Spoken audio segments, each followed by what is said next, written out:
तो दोस्तों इस मूवी की शुरुआत में एक बूढ़े आदमी को दिखाया जाता है। उसका नाम नीनो होता है और उसके वाइफ का नाम टेरेसा होता है। नीनो एक आर्ट टीचर है और वह काफी बूढ़ा होता है और वह अपने उम्र के काफी छोटी लड़की से शादी करता है। यह दोनों फिलहाल के लिए एक पार्टी में आए होते हैं जहाँ पर सभी लोग इन दोनों के बारे में बातें कर रहे होते हैं। यहाँ पर कुछ लोग यह भी कहते हैं कि नीनो काफी बड़ा है जबकि उसकी वाइफ काफी यंग है। अब टेरेसा किसी और के साथ डांस कर रही होती है। नीनो को उसका ऐसे किसी और के साथ डांस करना पसंद नहीं आता है, तो नीनो खुद ही टेरेसा के साथ डांस करने चला जाता है। इसके बाद वह रात को टेरेसा के साथ इंटीमेट होने की कोशिश करता है। तो थोड़ी देर बाद उसे रियलाइज होता है कि वह टेरेसा को सेटिस्फाई नहीं कर पाता। इसके बाद वह एक दूसरे कमरे में जाता है जहाँ पर डायरी लिखना शुरू करता है। वह उस डायरी में अपनी सारी फीलिंग्स के बारे में लिखता है। वह उस डायरी में लिखता है कि वह चाहता है कि टेरेसा उसे बहुत ज्यादा प्यार करे, पर ऐसा कभी नहीं हो पाता। इसके बाद वह उस डायरी को अलमारी में लॉक करके रख देता है और उस अलमारी की चाबी उसके ऊपर रख देता है। वो चाहता है कि इस अलमारी की चाबी टेरेसा को मिले और उस डायरी को पढ़े, जिससे उसे उसकी फीलिंग के बारे में पता चलेगा। अगले दिन टेरेसा को उस अलमारी की चाबी मिल जाती है और वह उसकी लिखी हुई डायरी को पढ़ लेती है। उसे रियलाइज होता है कि नीनो ने यह सब जानबूझकर किया है ताकि वह उसकी डायरी पढ़ सके। इनकी एक बेटी भी होती है जिसका नाम लिसा होता है और लिसा का एक बॉयफ्रेंड भी होता है जिसका नाम लास्लो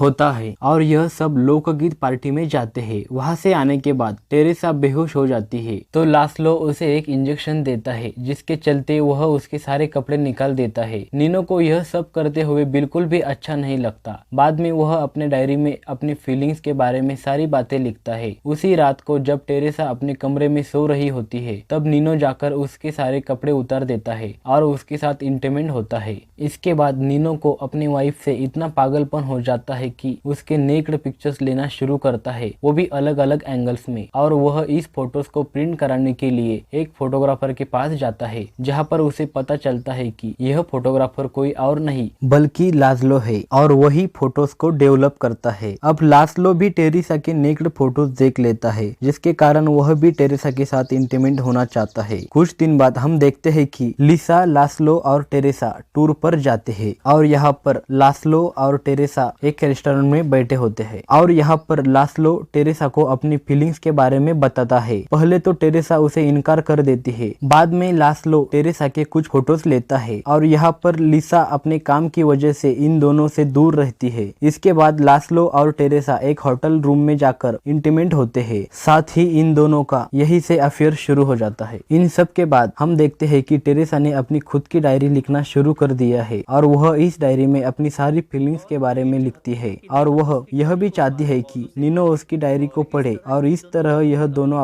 अपनी डायरी लिखना शुरू करते हैं और अपनी अपनी फीलिंग्स को मेंशन करते रहते हैं। अब जब टेरेसा लास्लो के साथ खुश है तो वह नीनो के साथ भी एंजॉय करना शुरू कर देती है। वह उसे प्लेजर देती है। टेरेसा उसे कहती है कि तुम अपने कपड़े उतार के मेरे कपड़े पहनो, तो नीनो भी ऐसा ही करता है। तो टेरेसा भी उसे खुश करती है और तभी नीनो को स्ट्रोक आ जाता है, तो टेरेसा डॉक्टर को बुलाती है। इसके बाद हम देखते हैं कि नीनो कई दिनों तक अपने बेड पर ही रहता है और इन सब के बीच टेरेसा उसकी डायरी पढ़ती है। यहाँ पर एक्सीडेंटली लिसा भी टेरेसा की डायरी को पढ़ लेती है, जिस डायरी में टेरेसा ने लास्लो के बारे में भी मेंशन किया था। और यह सब जान के लिसा को काफी दुख पहुंचता है, पर फिर भी वह अपने और लास्लो के रिलेशनशिप को कंटिन्यू रखती है। इतने में ही हम देखते हैं कि नीनो की अब मौत हो चुकी है और उसकी बॉडी को दफनाने के लिए ले जाया जा रहा है और उसे एक नदी के रास्ते ले जाते हैं। जब यह लोग जा रहे होते हैं तभी अनाउंस होता है कि वर्ल्ड वार शुरू हो चुका है और इटली इस वर्ल्ड वार में शामिल होने जा रही है। और इसी सीन के साथ ये मूवी एंड हो जाती है। अगर आपको हमारा एक्सप्लेनेशन पसंद आए तो वीडियो को लाइक और चैनल को सब्सक्राइब जरूर कर दीजिएगा। Thank you.